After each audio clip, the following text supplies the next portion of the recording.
नमस्कार बच्चों, मैं डॉक्टर सुनील कुमार आज आपके बीच नियोजन चैप्टर प्लानिंग लेकर उपस्थित हुआ हूँ। इसमें आज हम लोग अवधारणा, अर्थ, लक्षण, प्रक्रिया, प्रकार एवं महत्व मतलब concept, meaning, characteristics, process, types and importance आज हम लोग देखेंगे। अगर हम GDL कोल के डिफिनीशन को देखें नियोजन के बारे में, तो इन्होंने कहा कि बिना नियोजन के कोई भी कार्य तीर या तुक्के पर आधारित होगा, जिसमें भ्रम, शंकाएं एवं अव्यवस्था ही उत्पन्न होगी। नियोजन की अवधारणा बच्चों नियोजन प्रबंध का प्रारंभिक एवं प्राथमिक कार्य में आता है। प्रबंध में अगर हम नियोजन करेंगे तो इसमें कुछ कंसेप्ट्स, कुछ अवधारणा को देखेंगे, जैसे कि बौद्धिक प्रक्रिया इसमें इसकी मुख्य अवधारणा है। बच्चों कुंटज और डोनेल ने और कुछ और विद्वान जैसे लुंडी, हेयंस एंड मैसी आदि विद्वानों ने नियोजन को एक बौद्धिक प्रक्रिया माना, जिसके अंतर्गत प्रारंभ से लेकर अंत तक मानसिक चिंतन की आवश्यकता होती है। क्या करना है, क्यों करना है, कैसे करना है, किसके द्वारा करना है, कब करना है आदि सभी प्रश्नों के उत्तर तलाशते रहते हैं। बच्चों दूसरा जो अवधारणा है वो है चयन की अवधारणा। श्री हाज के अनुसार नियोजन मूल रूप से चयन प्रक्रिया है, जिसके अंतर्गत विभिन्न विकल्पों में से सर्वश्रेष्ठ विकल्पों का चयन करना पड़ता है इसमें। और अगर हम सार्वभौमिकता की अवधारणा को देखें तो सार्वभौमिकता की अवधारणा के अनुसार नियोजन की आवश्यकता संस्था के प्रत्येक विभाग में प्रत्येक स्तर पर होती है।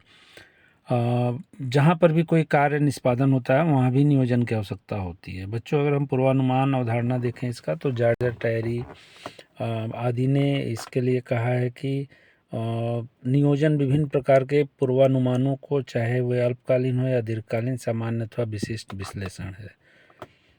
ठीक है। उद्देश्यात्मक अवधारणा में देखें तो मेरी कुशिंग, नाइल्स तथा अन्य कुछ विद्वानों के अनुसार नियोजन किसी निश्चित उद्देश्य की पूर्ति के लिए किया जाता है।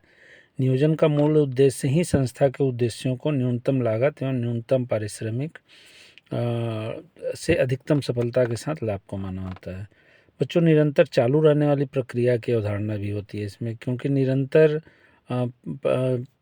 नियोजन जो है वो अगर निरंतर प्रक्रिया की अवधारणा के अनुसार नियोजन चलता है तो यह कभी बंद नहीं होता। जो जो संस्था का विकास होता जाता है त्यों तो नियोजन की निरंतरता भी, प्रक्रिया भी बढ़ती चली जाती है।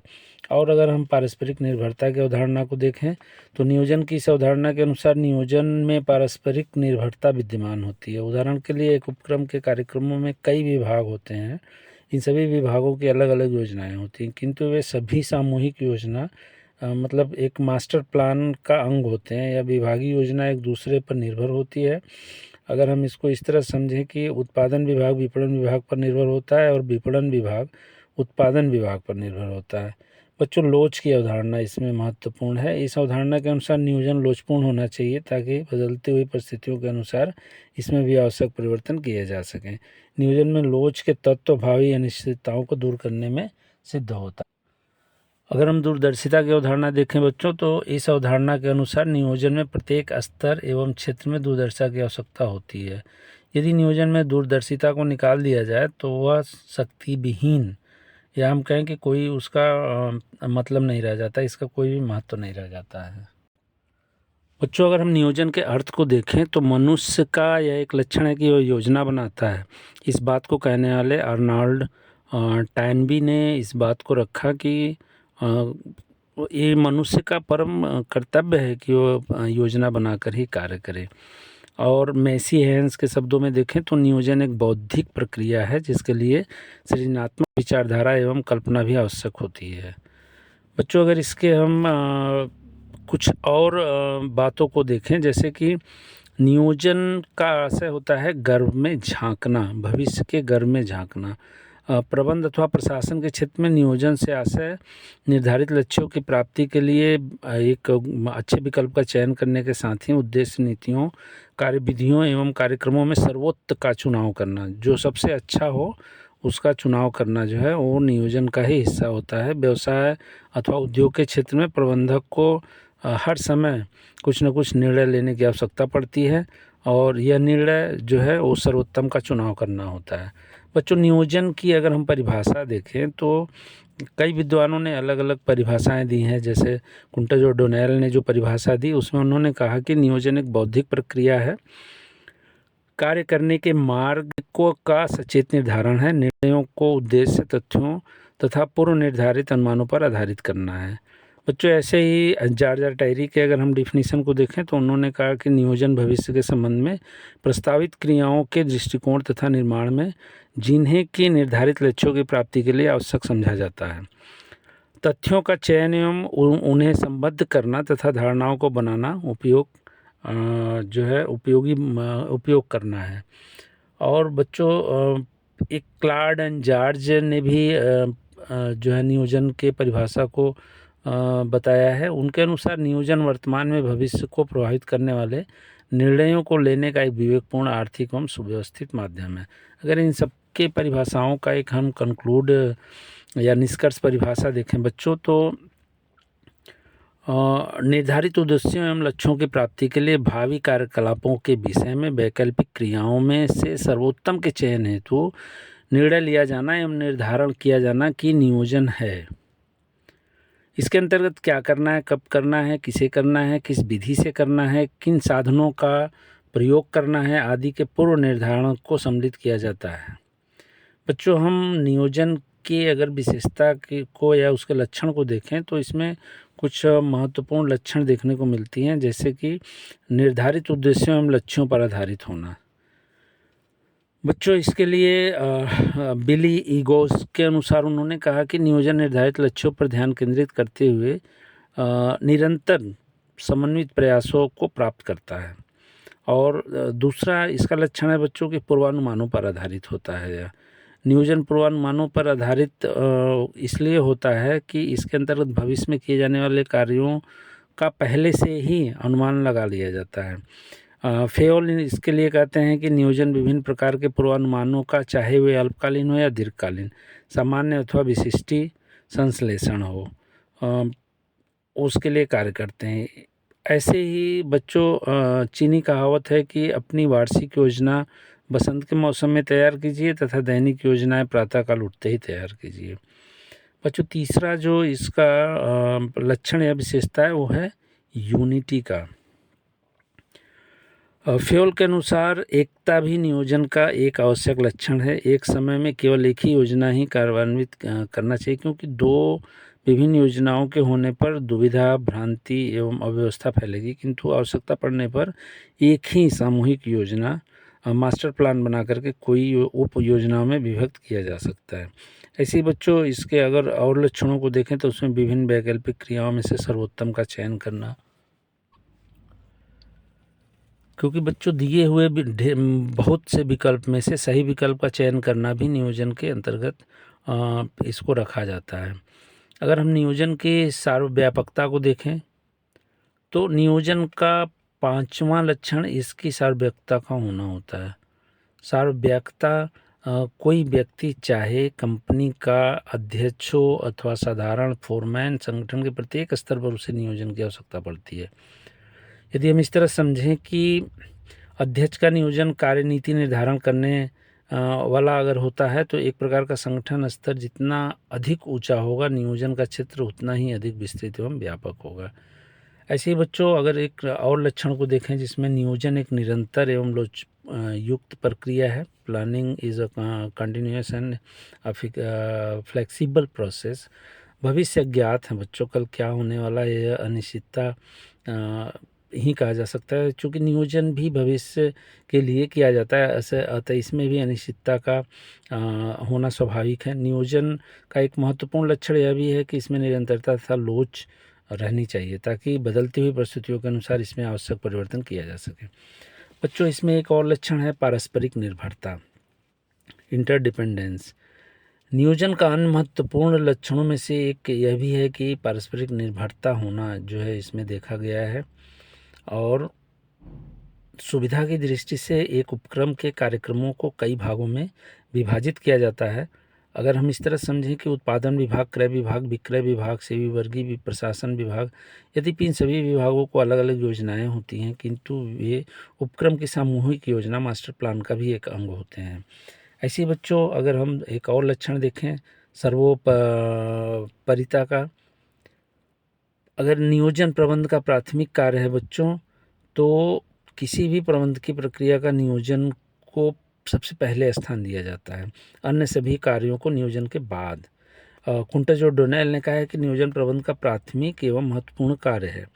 संस्था का लक्षण जिसकी पूर्ति के लिए समस्त प्रबंध की क्रियाएं संपन्न होती हैं, नियोजन द्वारा ही निर्धारित की जाती हैं। इस लक्ष्य की प्राप्ति के लिए प्रबंध अन्य सभी कार्यों को संपन्न करने के लिए सबसे पहले योजना बनाता है और प्रबंधकीय कार्यों में इसको प्राथमिकता दी जाती है। बच्चों, एक और लक्षण है बौद्धिक एवं मानसिक प्रक्रिया। नियोजन बौद्धिक एवं मानसिक प्रक्रिया है, क्योंकि योजना बनाने वाले को संभावित कार्यविधियों और विकल्पों का सर्वोत्तम चयन करने का दूरदर्शिता, विवेक, चिंतन, अनुभव होना चाहिए। बच्चों, मैसी हेंस ने कहा कि नियोजन एक बौद्धिक प्रक्रिया है जिसके लिए सृजनात्मक चिंतन की कल्पना की आवश्यकता होती है। और कुछ लक्षण हैं बच्चों, जैसे कि भावी प्राथमिकताओं को क्रम निर्धारित करना, कार्यकुशलता का मापदंड निर्धारित करना, बहुत ही ज़्यादा प्रैक्टिकल होना। नियोजन एक मार्गदर्शक गाइड के रूप में हम उसको लेते हैं और निर्णय नियोजन का भी एक अंग होता है। अब बच्चों, हम बात करेंगे नियोजन के उद्देश्य को। नियोजन के अगर उद्देश्य को देखें तो भावी कार्यों में निश्चितता एक बड़ा उद्देश्य होता है कि नियोजन के माध्यम से संस्था की भावी गतिविधियों में अनिश्चितता के स्थान पर निश्चितता लाने का प्रयास किया जाता है।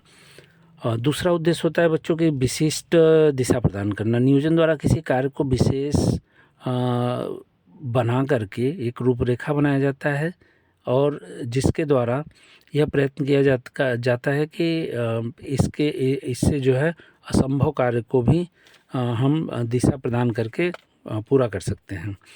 साम्य एवं समन्वय की स्थापना करना। बच्चों, एक ये भी उद्देश्य होता है कि नियोजन द्वारा उपक्रम की विभिन्न गतिविधियों में से साम्य एवं समन्वय स्थापित किया जाना चाहिए।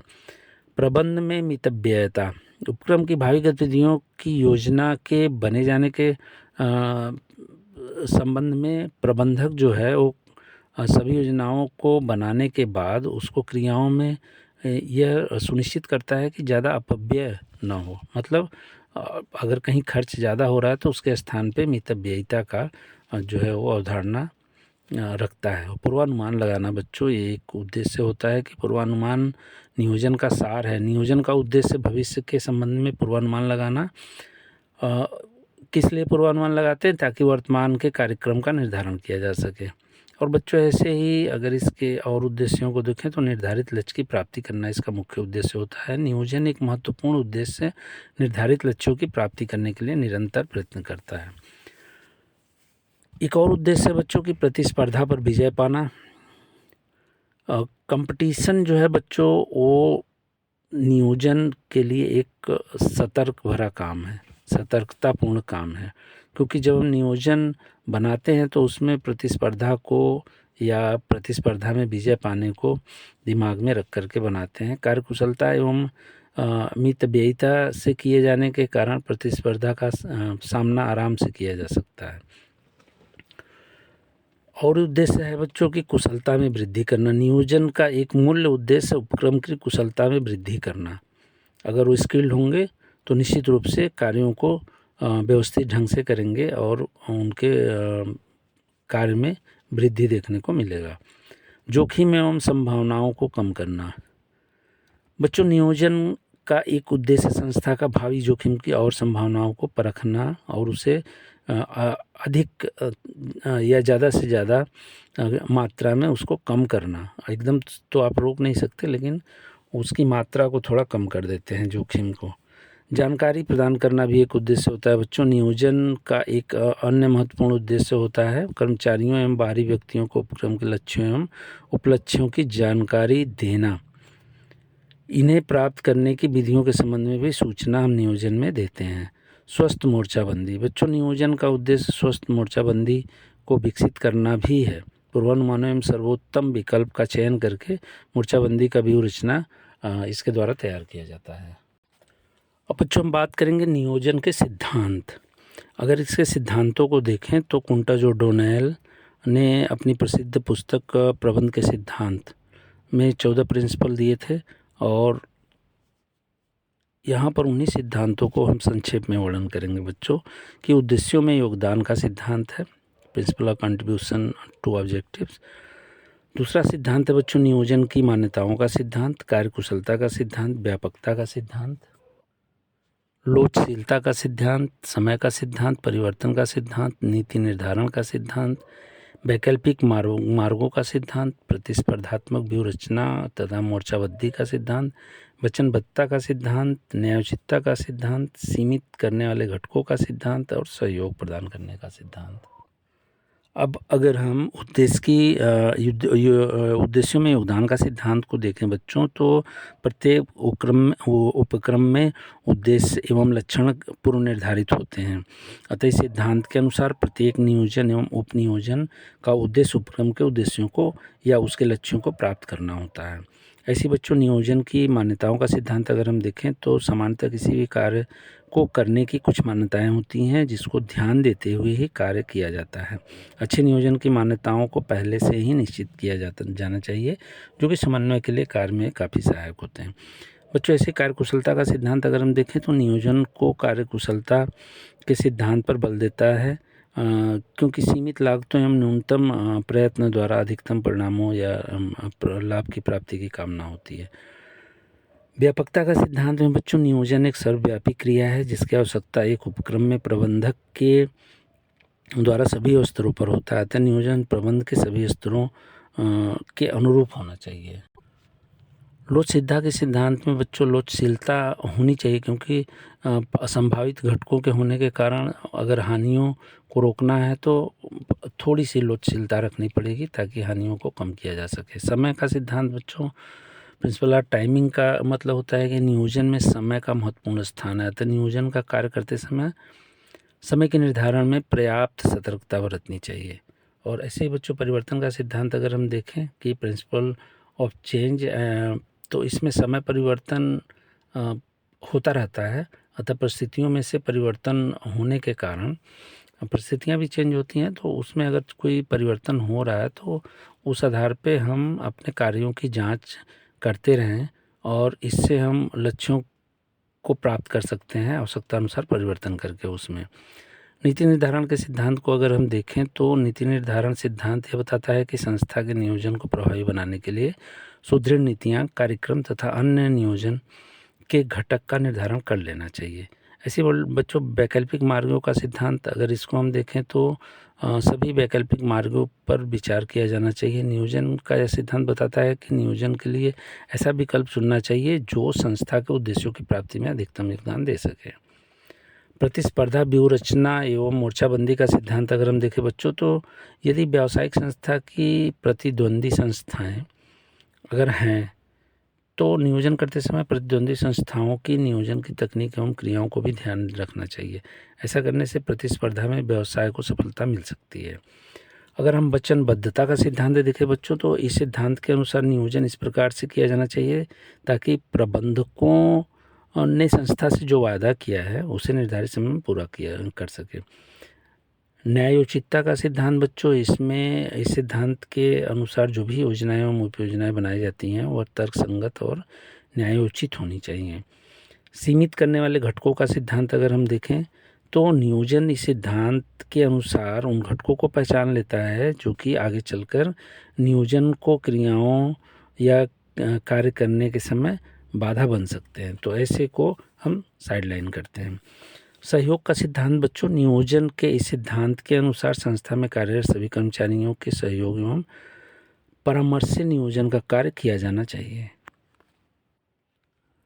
बच्चों अगर हम नियोजन की प्रकृति को देखें, नेचर ऑफ प्लानिंग, तो हेराल्ड कुंटज और ओडोनेल ने कुछ 5 प्राथमिक सिद्धांतों का उल्लेख किया है जिसमें लक्ष्य पूर्ति में योगदान।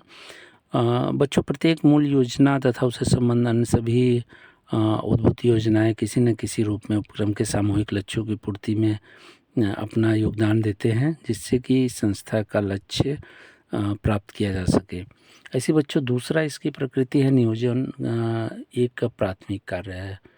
क्यों प्राथमिक कार्य है? क्योंकि इसमें हम संगठन, समन्वय, नियंत्रण, अभिप्रेरण आदि कार्यों को करते हैं। नियोजन की सार्वव्यापकता को अगर हम देखें तो जैसा कि नियोजन के लक्षणों के अंतर्गत पहले ही बताया जा चुका है बच्चों की नियोजन का कार्य सर्वव्यापक है। नियोजन केवल सिर्फ प्रबंधक का कार्य नहीं है, अपितु इसमें जो है टॉप लेवल मैनेजमेंट से लेकर फोरमैन तक का कार्य इसमें सम्मिलित किया जाता है। ऐसे बच्चों चौथा इसका जो नेचर है, जो प्रकृति है, योजनाओं की कार्यकुशलता का है। ये योजना उस समय कुशल मानी जाती है जबकि उसे क्रियान्वित करने पर न्यूनतम लागत पर कम से कम मात्रा में अवांछनीय परिणामों को हम प्राप्त कर लेते हैं। ऐसे बच्चों पांचवा इसका प्रकृति है नियोजन का एक निरंतर प्रक्रिया होना। बच्चों नियोजन एक कभी न समाप्त होने वाली प्रक्रिया है, क्योंकि जिस दिन से व्यवसाय की स्थापना करने का विचार मन में आता है उस दिन से लेकर तब तक नियोजन की प्रक्रिया निरंतर चलती रहती है जब तक कि व्यवसाय चलता है। जैसे किसी एक योजना पर कार्य समाप्त होता है तो दूसरी योजना प्रारंभ हो जाती है। और कुंटज और डोनेल ने अपने शब्दों में कहा है कि निर्धारित लक्ष्य पर पहुंचने के लिए प्रभावी नियोजन की घटनाओं, पूर्वानुमानों तथा पूर्व योजनाओं की दिशा को बनाए रखने के लिए निरंतर जांच की आवश्यकता होती है। अगर हम कुछ अन्य बातों को देखें बच्चों, तो नियोजन एक बौद्धिक क्रिया है, नियोजन संगठन का अभिन्न अंग है और नियोजन समस्त प्रबंधकीय क्रियाओं का व्याप्त है। ये हमने 5 जो है कुंटज और डोनेल द्वारा दी हुई प्रकृति के बारे में बात की। अब बच्चों हम बात करेंगे नियोजन प्रक्रिया, प्लानिंग प्रोसेस का। बच्चों ये 2-3 तरह से प्रश्न पूछा जाता है। कभी कभी कहते हैं कि नियोजन प्रक्रिया से क्या है, कभी नियोजन में उठाए जाने वाले कदम से आप क्या समझते हैं, कभी नियोजन तकनीक से आप क्या समझते हैं। तो कुछ भी पूछा जा सकता है बच्चों। योजना चाहे छोटी हो या बड़ी हो, तर्कसंगत और व्यवहारिक होना चाहिए। ठीक है, तो हम कुछ मुख्य मुख्य बातों को इसमें जो प्रक्रिया अपनाई जाती है उसमें 10-12 प्रक्रिया है, तो हम क्रमशः उसके बारे में आपसे बात करेंगे। जैसे इसमें पहला प्रक्रिया है कि कुल लक्ष्यों अथवा उद्देश्यों को निर्धारित करना। बच्चों किसी भी योजना का प्रारंभ लक्ष्यों को निर्धारित करने से होता है, अतः सबसे पहले किसी भी व्यावसायिक उपक्रम की योजना के लक्ष्य निर्धारित किए जाते हैं। वहीं अगर हम दूसरे प्रोसेस को देखें तो सूचनाओं का संकलन एवं विश्लेषण करना। बच्चों नियोजन के उद्देश्यों का निर्धारण करने के पश्चात उठाए जाने वाला दूसरा कदम, महत्वपूर्ण कदम जो होता है वह होता है नियोजन से संबंधित क्रियाओं के संबंध में आवश्यक तथ्य एवं सूचना इकट्ठा करना। ये सूचनाएं आंतरिक एवं बाहरिक स्रोतों से प्राप्त की जाती हैं। इस संबंध में हमारे पुराने अभिलेख, फाइल, अनुभव, प्रतिस्पर्धी संस्थाओं द्वारा इकट्ठा किए गए कुछ डेटा आदि बहुत ही सहायक सिद्ध होते हैं। ऐसे ही बच्चों अगर इसके हम अगले प्रोसेस को देखें तो नियोजन के आधारों का निर्धारण करना होता है। बच्चों ये तीसरा महत्वपूर्ण कार्य है, आधार का निर्धारण। क्योंकि नियोजन के आधार पर भविष्य के अनुसार हम भावी परिस्थितियों को भांपते हैं और तथ्यपूर्ण सूचना इकट्ठा करके हम उसको सफल बनाने के लिए उसका प्रयोग करते हैं। अगर हम बच्चों चौथा जो है प्रक्रिया देखें तो वैकल्पिक तरीकों का निर्धारण करना। मतलब ये चौथा महत्वपूर्ण कार्य है और कुंटज और डोनेल ने लिखा है कि शायद ही ऐसा कोई योजना हो जिसके लिए विभिन्न युक्ति विकल्प न हो। मतलब ढेर सारे दिए हुए विकल्पों में से सही विकल्प का चयन करना क्या कहलाता है, वैकल्पिक तरीकों का निर्धारण करना कहलाता है। अब बच्चों पांचवा जो इसका प्रक्रिया है वह वैकल्पिक तरीकों का मूल्यांकन। अब जो आपने चयन किया है बच्चों, जो आपने योजना विभिन्न विकल्पों में से सही विकल्प का चयन करके बनाया है उसका भी हम इवैल्यूएशन करते हैं, उसका मूल्यांकन करते हैं और देखते हैं कि क्या यह हमारे कम पूंजी पर कम जोखिम में और जितना हम चाह रहे हैं उतना सुलभतापूर्वक उत्पादन किया जा रहा है कि नहीं। अगला प्रोसेस है बच्चों कार्य करने के सर्वश्रेष्ठ तरीके का चयन। आप selecting the best course of the action. किसी भी कार्य को करने के लिए अगर हमारे पास विकल्प है तो उसमें से विकल्पों का चयन करके उसका मूल्यांकन करके फिर हम एक ऐसे बिंदु पर पहुंचते हैं और निर्णय लेते हैं जहां कि हमें देखते हैं कि कार्य करने का बेस्ट तरीका कौन सा है।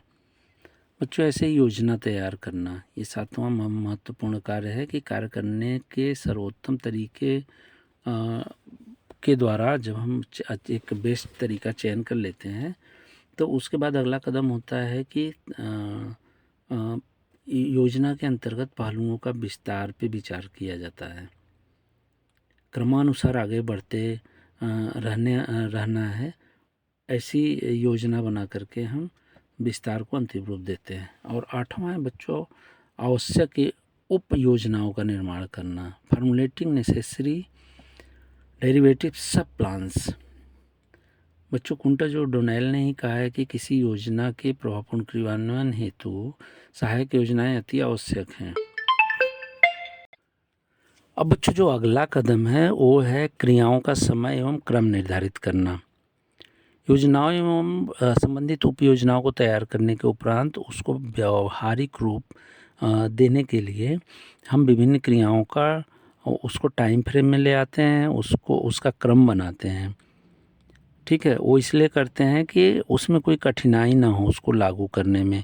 और क्रियाओं का यह क्रम अलग अलग विभागों, शाखाओं, उत्पादकों, कार्य करने की अवधि से मतलब बच्चों यहाँ पे है कि दैनिक रूप से कार्य हो रहा है, साप्ताहिक हो रहा है, मासिक रूप से, छमाही अथवा वार्षिक, उसके आधार पे हम उसको क्रमबद्ध करके समय निर्धारित करते हैं। और 10वां जो चरण है बच्चों, स्टेप्स है प्रोसेस का, वो है कर्मचारियों की भागीदारी का प्राप्त करना।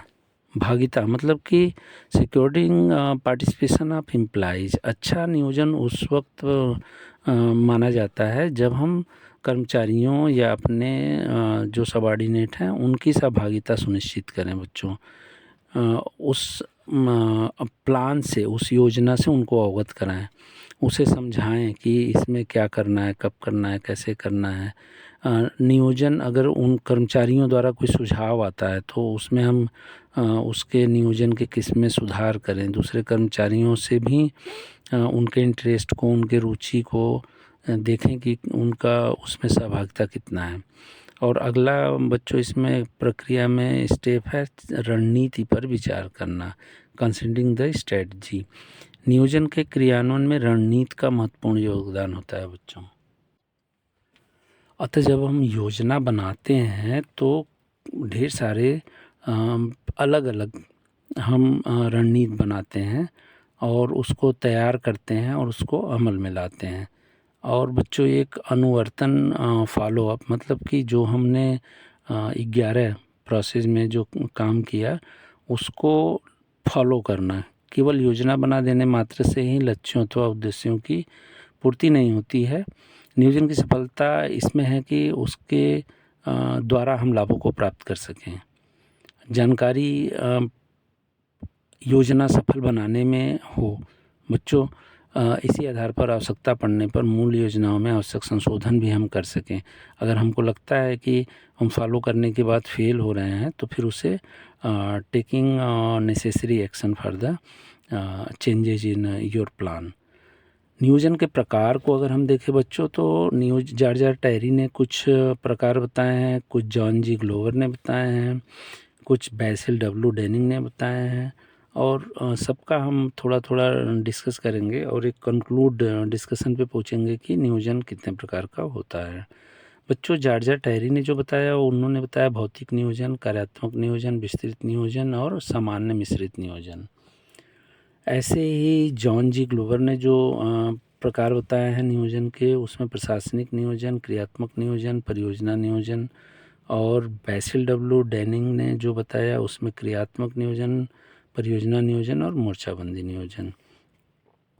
तो इन सभी को अगर हम देखें और उनमें से फिर हम बेस्ट नियोजन का सिलेक्शन करें तो उसमें पहला आता है समय अवधि के आधार पर नियोजन।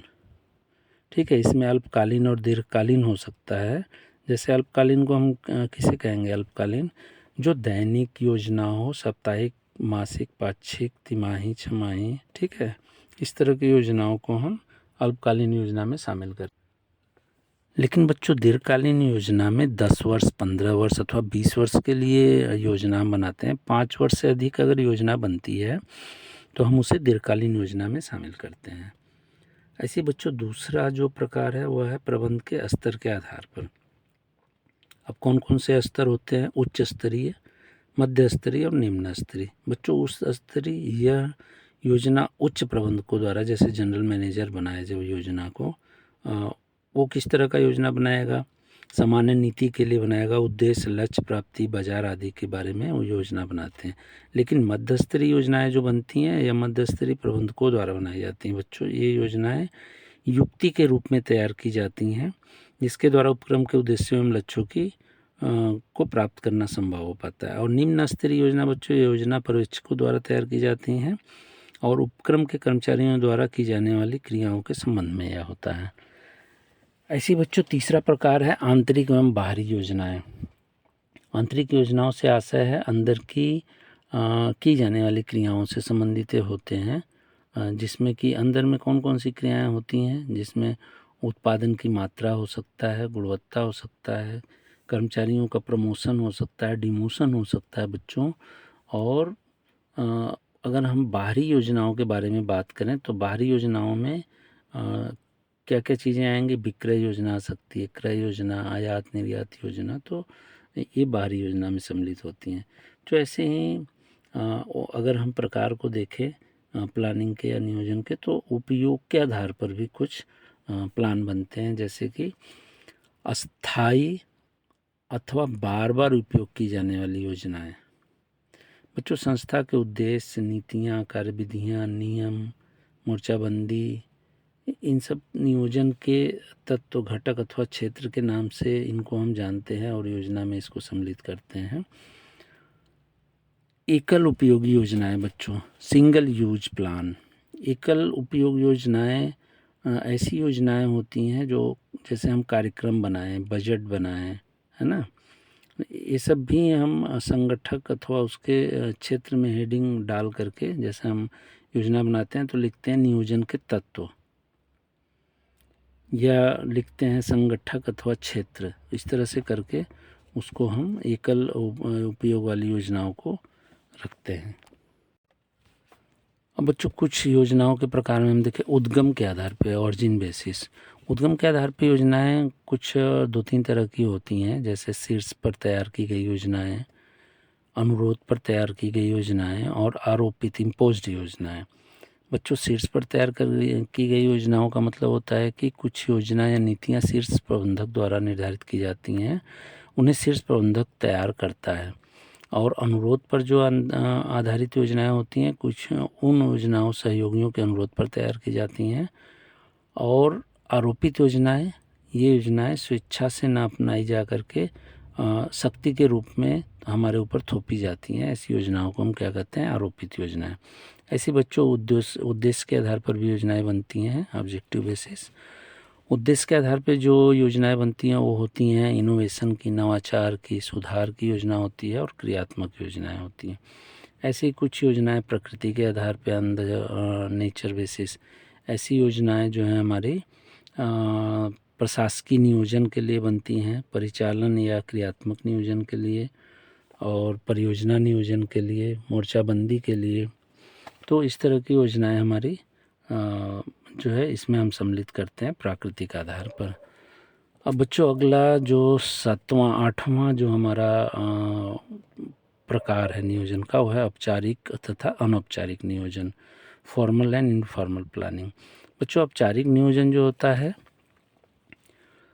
उसमें विस्तृत एवं सचेतक होता है, जिसकी जानकारी संस्था में कार्यरत सभी कर्मचारियों को दी जाती है। यह वह नियोजन है जिसे संस्था के उद्देश्यों एवं लक्ष्यों को प्राप्त करने के लिए तैयार किया जाता है तथा जिसके आधार पर संगठन के प्रत्येक स्तर पर क्रियाएं क्रियान्वित की जाती हैं। औपचारिक नियोजन ही वास्तव में नियंत्रण का वास्तविक आधार होता है। अब बच्चों दूसरा अगर हम देखें तो वो है अनौपचारिक नियोजन, इनफॉर्मल प्लानिंग। अनौपचारिक नियोजन केवल प्रबंधकों तक ही सीमित रहता है। यह केवल उन प्रबंधकों के लिए होता है जो योजनाओं का विकास करते हैं। अनौपचारिक नियोजन न तो कागज पर होता है और न ही यह अन्य व्यक्तियों को संप्रेषित किया जाता है, मतलब किसी को भेजा नहीं जाता है। इस नियोजन का कोई आकार, प्रकार अथवा रूप नहीं होता है, वरन यह तो केवल संबंधित प्रबंधकों के मस्तिष्क में रहता है, क्या करना है, क्यों करना है, कैसे करना है, कब करना है। यह न तो लिखित होता है न स्वीकृति मिलती है इसको, अतएव यह अस्थायी प्रकृति का होता है। जॉर्ज टेरी ने नियोजन को करीब 4 भागों में विभक्त किया है। उन्होंने कहा कि भौतिक नियोजन बनता है, विस्तृत योजना बनती है, कार्यात्मक योजना बनती है और समान मिश्रित योजना बनती है। उन्होंने विस्तृत भौतिक योजना में यह बताया कि भाई भवनों एवं उपकरणों की व्यवस्था करना, ये भौतिक योजना में आता है। विस्तृत योजना में यह संपूर्ण उपक्रम की समस्याओं से संबंधित होता है। और जो तीसरा उन्होंने बताया कार्यात्मक नियोजन। बच्चों, कार्यात्मक नियोजन किसी समय के एक ही पहलू के विशिष्ट कार्य, जैसे कि वित्त की व्यवस्था करना, उत्पादन, विज्ञापन आदि, उसको इसमें हम सम्मिलित करते हैं जॉर्ज टेरी के अनुसार। और फिर चौथा जो उन्होंने बताया समान मिश्रित योजना, उसमें मिश्रित योजना की उन्होंने बात की, जिसमें कि भौतिक, क्रियात्मक सब उसमें सम्मिलित होते हैं। अब बच्चों हम बात करेंगे नियोजन का महत्व, नियोजन के लाभ अथवा महत्व की बात हम करने जा। बच्चों, नियोजन के लाभ को अगर हम देखें तो कुंटज और डोनेल ने नियोजन के बिना व्यवसाय अटकलबाजी के समान हो जाता है तथा इसके निर्णय अर्थहीन और तत्कालीन इच्छाएं मात्र बन जाती हैं। अगर हम बच्चों इसको एक क्रमबद्धता दें तो इसमें जो लाभ है वो सबसे बड़ा लाभ है भावी अनिश्चितता तथा परिवर्तनों का सामना करने के लिए इस तरह की योजनाएं बनाई जाती हैं। नियोजन जो है वो संस्था की परिवर्तनों से सामना करने की योग्यता में सुधार करना है। बच्चों, जब भी कोई इस तरह की बातें होती हैं तो हम उसमें सुधार कर लेते हैं अगर हमारे पास कोई योजना है। और एक ऐसी परिस्थितियां होती हैं जो कि भौतिक जोखिम, जैसे अचानक कोई बहुत बड़ा प्रतिस्पर्धी आ जाए, राजकीय नीति ऐसी बन जाए, हड़ताल आदि, तालाबंदी आदि की परिस्थितियां जब आ जाती हैं बच्चों, तब इस तरह की योजनाएं हमारी काम आती हैं। कभी कभी कुछ ऐसे जोखिम भी आ जाते हैं, जैसे बाढ़ आ जाता है, भूकंप आ जाता है, अग्निकांड हो जाता है, या ऐसा तूफान आ जाता है। तो प्रत्येक प्रबंधक इन अनिश्चितताओं, परिवर्तनों का पहले से अनुमान लगाकर तदनुसार योजना बनाते हैं। ऐसे बच्चों जो और लाभ है, लक्ष्यों की ओर ध्यान केंद्रित रहता है। बच्चों, जब हम योजना बनाते हैं ना, तो हम जितने भी उसमें कार्य करने वाले लोग हैं वो हमेशा अपने टारगेट को, अपनी योजना को फॉलो करते हैं। और GDH कोल ने तो लिखा है कि बिना योजना के कोई भी कार्य तीर और तुक्के पर आधारित होता है, जिसमें भ्रम शंका है। ये हमने पहले भी कहा, फिर आपको बता रहे हैं कि कितना ज़रूरी है योजना बनाना। और तीसरा, विभिन्न कार्यों में एकता एवं समन्वय स्थापित करने के लिए नियोजन संगठन की क्रियाओं को पूर्व निर्धारित उद्देश्यों की दिशा में समन्वित करता है। बच्चों, अगर हम योजना बना लेते हैं ना, तो हम सबसे बड़ा काम जो होता है वो होता है उद्देश्य की प्राप्ति, और उधर ही वो ओरिएंटेड होते हैं अचीविंग द ऑब्जेक्टिव्स की ओर।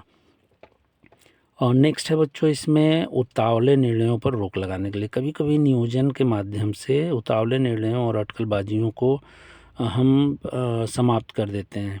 बहुत तेज़ी से कोई अवसर दिखा और उधर लपक गए तो हमें ये रोकता है नहीं, योजना हमारी कहती नहीं, ऐसा है ना कि इसमें हम नहीं बहेंगे, हमारा तो उद्देश्य, हमारी योजना तो कुछ और है। ऐसे बच्चों, क्रियाओं में मितव्ययिता लाने के लिए, जब हम कोई कार्य करते हैं बच्चों, तो हम बचत को देखते हैं। मितव्ययी होना मतलब कि हम खर्चों को रोकते हैं, ऐसा प्रावधान हम करते हैं कि अपव्यय को रोक करके मितव्ययी बने। ऐसे ही बच्चों, और जो महत्व है वो है संगठन को आर्थिक प्रभावी बनाना।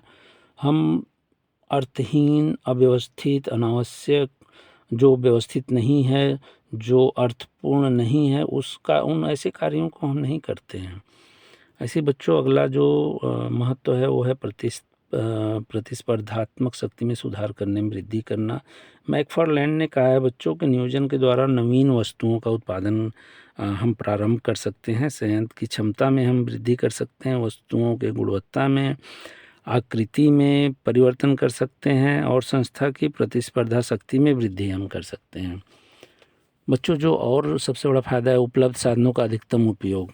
नियोजन विभिन्न क्रियाओं, एकता, समन्वय स्थापित करने में सहायक होने के कारण ज़्यादा से ज़्यादा अपने संसाधनों का उपयोग कर पाती है। मनोबल एवं अभिप्रेरण में वृद्धि। बच्चों, कार्यों के बारे में जानकारी देने से प्रेरणात्मक मजदूरी पद्धति लागू करने का हमको अवसर मिलता है, और परिणाम स्वरूप कर्मचारियों का ऊंचा मनोबल होता है कार्य करने के लिए। प्रबंधकीय नियंत्रण को सुविधाजनक बनाने के लिए, बच्चों, जो योजना बनाई जाती है वो योजना नियंत्रण में रह कर के काम करना। मतलब कि अगर हमने कहा कि हमें 5:30 बजे तक कार्य करना है, उसके उपरांत जो है नहीं, मतलब हम उस योजना के आधार पे काम कर रहे हैं। दिनों को हमने बांट लिया है, समय को, दिन को, महीने को, साल को हमने पहले ही निर्धारित कर दिया है कि ऐसा ना हो कि हम 5 बजे के बाद हमें काम करना पड़ रहा है। तो फिर इस तरह के प्लान जब हम करते हैं तो वो सुविधाजनक होते हैं कर्मचारियों के लिए, नियोक्ता के लिए और सरकार के लिए भी। राष्ट्र को समृद्ध बनाने के लिए बच्चों, ये तो हर एक संस्था का उद्देश्य होता है कि वह अपना योगदान राष्ट्र को समृद्ध बनाने में दे। नियोजन राष्ट्रीय समृद्धि के मार्ग को प्रशस्त करता है बच्चों। यह देश के सीमित साधनों का बहुत अच्छे से उपयोग करता है। व्यापारी चक्रों को जो असुविधा वाली स्थिति होती है उससे वो मुकाबला करता है। उत्पादन एवं भोक्ता में संतुलन स्थापित करता है। और कुछ अन्य लाभों का भी हम बात करें जो कि हमने चर्चा नहीं किया इन 10-11 में, वो है नियोजन नवाचार, है ना, नियोजन कुशल संप्रेषण, नियोजन लागत में कम करना, अमितव्ययी भी तो हमने बताया ही है, नियोजन कुशल एवं प्रभावी विधियों का प्रयोग करना। अब बच्चों हम कुछ बात करेंगे नियोजन की सीमाएं या जो कठिनाइयाँ या जो आलोचनाएं हैं उसकी।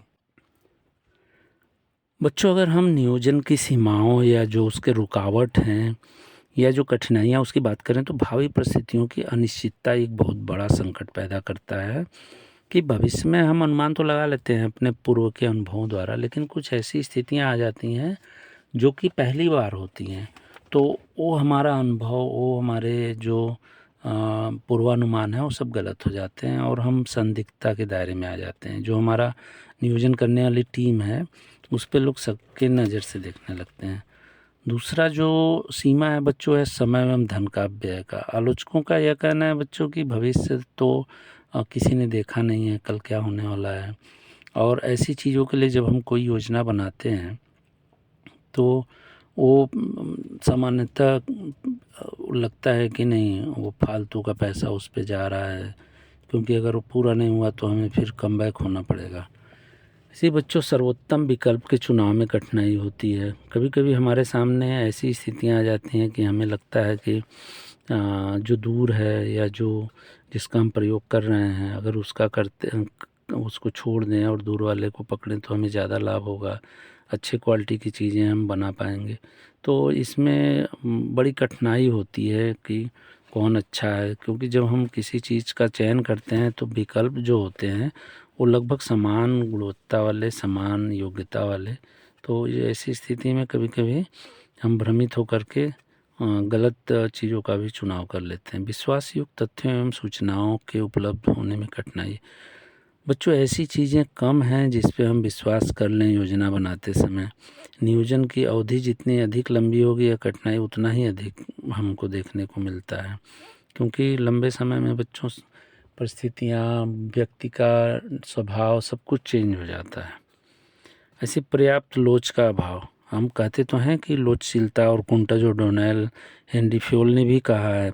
अगर हेनरी फ्योल के बातों को देखें तो उन्होंने कहा कि एक प्रभावी नियोजन उसे माना जा सकता है जिसमें निरंतरता हो, एकता हो, लोच हो और परिशुद्धता हो। मतलब लोच की बात हेनरी फ्योल ने भी कही थी और विलियम एस न्यूमैन ने भी कहा कि नियोजन जितना अधिक विस्तृत होगा उसमें उतनी ही अधिक लोचहीनता होगी। मतलब अगर हम लोच को या इलास्टिसिटी, फ्लेक्सिबिलिटी को नहीं लेके चलेंगे तो फिर हम सफल नहीं होंगे। और आप जानते हैं कि हम बार बार चीज़ों को, मतलब दोनों विरोधाभासी हैं। नियोजन में, योजना में जब हम बहुत ज़्यादा चेंज करेंगे तो वो भी ठीक नहीं है। संस्था फिर कर्मचारियों के शक के, पब्लिक के शक के दायरे में आ जाती है कि ये तो हमेशा अपना प्लान चेंज ही कर रहे हैं। और रुचिकर बच्चों, प्रायः देखा जाता है कि योजना बनाना ही एक बहुत मतलब इंटरेस्ट वाला काम नहीं है। कभी कभी ये इतना अरुचिकर कार्य हो जाता है कि वो असफल हो जाता है, मतलब उसमें लोग मन ही नहीं लगाते हैं। एलन ने कहा है कि कभी कभी कठिन एवं अरुचिकर कार्यों के कारण नियोजन असफल होता है। और बच्चों पर्याप्त मानसिक योग्यता एवं बुद्धिमत्ता का अभाव। अब हम कैसे मान लें कि जो योजना बना रहे हैं वो बहुत बुद्धिमान है ना? तो जो व्यक्ति है वही योजना बनाएगा जो टॉप लेवल पे है या जो हमारी टीम है, लेकिन वह उस योग्य योजना बनाने के योग्य है कि नहीं है। ये तो हमारी मजबूरी है कि हम उससे बनवा रहे हैं। तो एक जो समस्या ये भी देखने को मिलती है। मनोवैज्ञानिक बाधाएं भी आती हैं बच्चों। मनोवैज्ञानिक बाधाओं से आशा यहाँ पे है कि व्यक्तियों की ग्रुप में जो है अधिशासी लोग भी आते हैं, वो भी व्यक्ति हैं, और वो उनका एक उनके अंदर ऐसी भावना आ जाती है कि वो बहुत विद्वान हैं, चीज़ों को जो करेंगे वो बहुत अच्छा करेंगे, लेकिन उसका विरोध भी होता है। लोग सोचते हैं कि इन्होंने हमसे सुझाव नहीं लिया और योजना बना दिया। तो एक जैसे या तो सारे कर्मचारी 100 हैं, 200 हैं, सभी उनको आदर्श रूप में देखें। अगर उसमें से 10 भी ऐसा मानते हैं कि नहीं ये योग्य नहीं है या बहुत रिजर्व रह के काम करते हैं, तो फिर वो 10 लोगों का विश्वास न जीत पाना जो है ये सीमा के दायरे में आता है। पहलपन में कमी होती है बच्चों। जॉर्ज टेरी ने कहा है कि नियोजन कर्मचारियों की पहलपन की भावना का गला घोट देता है और प्रबंधकों को कठोर विधि से कार्य करने के लिए बाध्य करता है।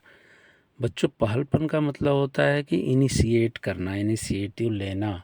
अब आप बताइए, अगर किसी ने कह दिया कि हमें 10 यूनिट का ही निर्माण करना है, तो कोई क्यों एक्स्ट्रा इनिशिएट करेगा कि वही 11 बना ले। मतलब उस प्लान का मतलब एक हमें रोड मैप मिल जाता है कि हमें क्या करना है, कैसे करना है। अगर कोई उसमें सुधार करना चाह रहा है तो वो नियोजन से अलग हो जाएगा। तो उसी को ये कह रहे हैं कि वो नहीं कर सकता, और ये उसके भावना का गला घोटने जैसा है, जॉर्ज टेरी ने कहा। ऐसे बच्चों, आकस्मिक घटनाएं, इमरजेंसी भी कुछ हो जाती हैं, उसके लिए नियोजन में कोई जगह नहीं होती है। यदि देश के किसी भाग पर आक्रमण हो जाए तो ये हम तो योजना में अपने बनाए नहीं हैं, तो हमें पहले उस आक्रमण का तुरंत सामना करना पड़ेगा। इस प्रकार नियोजन को छोड़ना पड़ जाता है बच्चों। कुछ अन्य भी सीमाएं हैं, कुछ अन्य भी रुकावटें हैं, जैसे कि व्यापार चक्र, श्रम संघ, ये लोग कब क्या कर दें, प्राकृतिक आपदाएं, सरकारी नीतियां जैसे जीएसटी वगैरह आ गया, तकनीकी एवं वैज्ञानिक परिवर्तन, तेज़ी से एआई का प्रयोग होने लगा, तो हमारा जो मैनुअल सिस्टम था वो रिप्लेस होगा। तो हमारी योजनाएं उसके हिसाब से बनेंगी। मतभेद, मनमुटाव, अंधविश्वास, ये सभी बातें हैं जो कि हमें रोकती हैं या नियोजन के लिए वो बाधा बनती हैं। अब बच्चों, हम ये देखेंगे कि अगर योजना हम बना रहे हैं तो प्रभावी योजना कैसे बनेगा। इसमें अगर हम कुछ बातों को सम्मिलित करें, जैसे कि सरल हो योजना, हमारा कैसा हो, सिंप्लिसिटी हो उसमें। जटिल नियोजन जो होता है वो भ्रम उत्पन्न करता है, जिसके परिणाम स्वरूप कई कार्य गलत हो जाते हैं। बच्चों, मितव्ययी हो, मतलब वो खर्चीला कम हो, एक उद्देश्य पे काम करे, व्यापक हो, उसमें विस्तृत चीज़ें, विस्तृत बातें हों, लोच तो हो ही उसमें, क्योंकि आर.सी. डेविस ने कहा कि नियोजन लोचशील होना चाहिए ताकि बिना किसी भयंकर आर्थिक एवं कार्यक्षमता की हानि के उसमें बदलती हुई परिस्थितियों के अनुसार हम परिवर्तन कर सकें। संतुलित हो बच्चों, एकदम बैलेंस्ड योजना हो, अस्थायित्व हो, उसमें भागिता हो। भागिता का मतलब कर्मचारियों को भी हम उनके ओपिनियन लें, और व्यावहारिकता, प्रैक्टिकल अप्रोच हो उसमें। ये नहीं कि हम इतने आदर्श योजना बना दिए कि उसको ज़मीन पे हम उतार ही नहीं सकते, हवाई किला टाइप का हो जाए या कागजी योजना बनकर रह जाए। भविष्यता बच्चों, फ्यूचरिस्टिक हो, मतलब जो हम नियोजन बनाते हैं वो भविष्य को ध्यान में रखकर, रीतियाँ, नीतियाँ, प्रतिस्पर्धा, ये सब चीज़ों को हमें ध्यान में रखना पड़ेगा। और अनुकूलता होनी चाहिए उसमें लाभों को भी दिमाग में रखना चाहिए, उत्तरदायित्व का निर्धारण होना चाहिए बच्चों। और सबसे बड़ी चीज़ है कि उसका देश में आर्थिक विकास में कितना महत्व है, सामाजिक प्रभाव क्या पड़ेगा। नियोजन के पूर्व जो बातें होती हैं विश्वास वाली, वो कर्मचारियों में है कि नहीं, तार्किक दृष्टिकोण ज़रूर रखना चाहिए बच्चों। तो अभी हमने आपके बीच नियोजन चैप्टर को रखा। धन्यवाद।